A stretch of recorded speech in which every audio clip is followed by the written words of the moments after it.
You know the feeling. You're just sitting there. Maybe you're watching TV. Maybe you're trying to fall asleep. You aren't even stressed. You feel safe. And then, thud. A pause.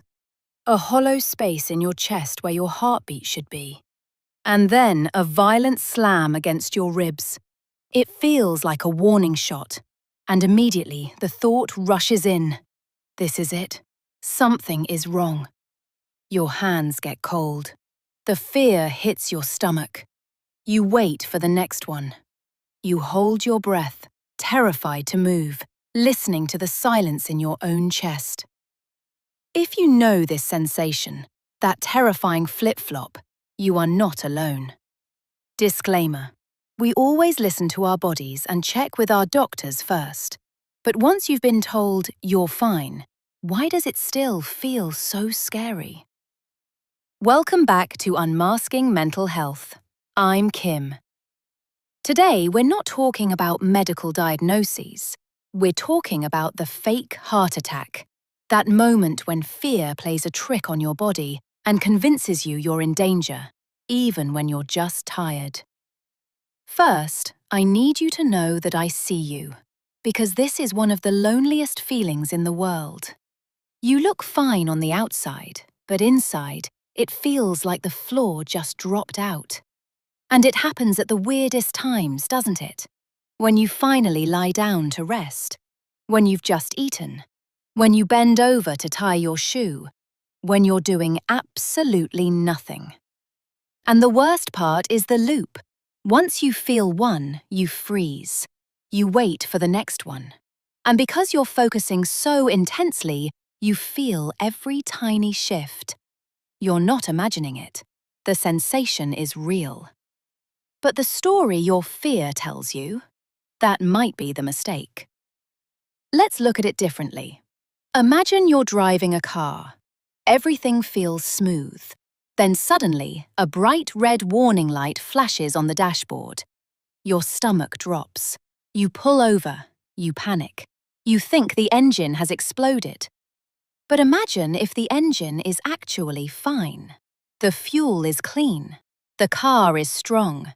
The problem isn't the engine. The problem is a very sensitive alarm system. Sometimes our bodies are like that.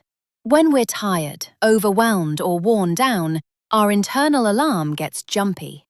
It fires a warning signal over nothing. That pause you feel? It feels like a stop. But for many of us, it's just a tiny reset, a stumble before the rhythm continues. The light is real, the catastrophe is not. So, what do I do when that thud hits me? I can't think my way out of it. So I pull myself back into the room. I look around and name a few things I can see. I touch whatever's near me, the fabric of my sleeve, the edge of the sofa, the cool glass on the table.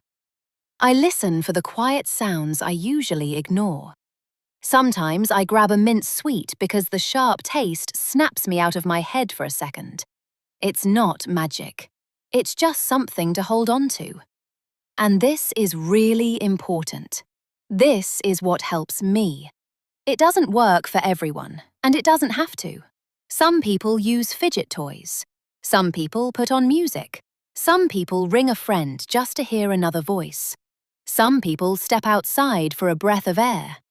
There isn't one right way to come back to yourself. There's only the way that feels possible in the moment. And trust me, coping doesn't always look graceful.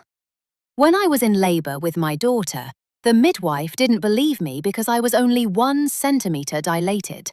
She gave me 2 paracetamol, which was adorable because I didn't have a headache. I started panicking, and the panic made everything worse. So I did the only thing I could think of. I started singing my favorite songs in my head. At one point, I got to my favorite part of the song. I was nodding along, totally in my own world, and the midwife came over to check on me. I literally put my hand up like, "Hang on, I'm at the good bit." When the contraction passed, I gave her this sarcastic little smile like, "Thanks for the 2 paracetamol." She told me later the look I gave her was pure sass. 30 minutes later, my daughter was born. And when I tried the same trick with my youngest son, my mum brain betrayed me. The only lyrics I could remember were Barney the dinosaur songs, the rainbow one, on repeat.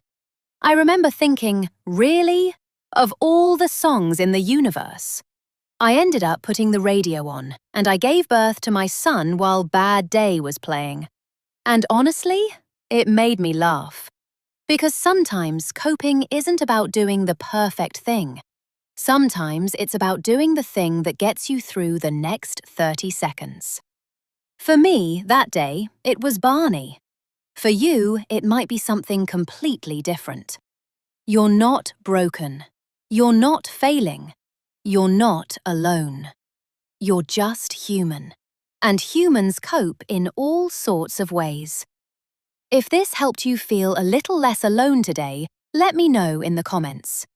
Do you get these moments when you're trying to sleep or when you're busy? I'm Kim. This is Unmasking Mental Health, and I'll see you in the next one.